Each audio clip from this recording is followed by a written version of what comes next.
Kelsey Grammer's memoir book on his sister Karen and her brutal rape and death back when they were just teenagers or coming out of teenagehood.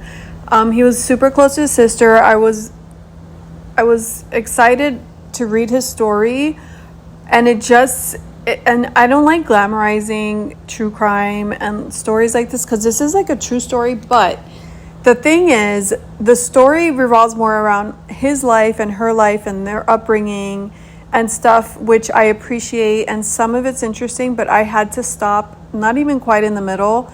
I kept trying to get through it and just read through it, but the style of writing, it's almost like he wrote a raw journal. It's almost like it's just his raw journal, and he's all over the place.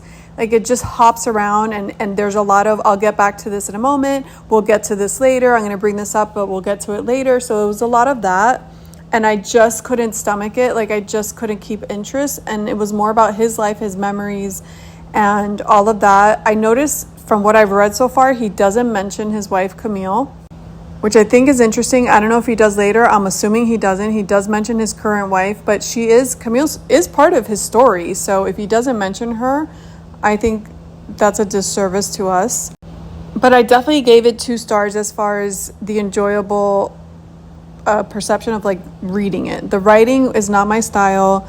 It just wasn't enough. It wasn't fluid. It just kind of hopped around everywhere and just random thoughts.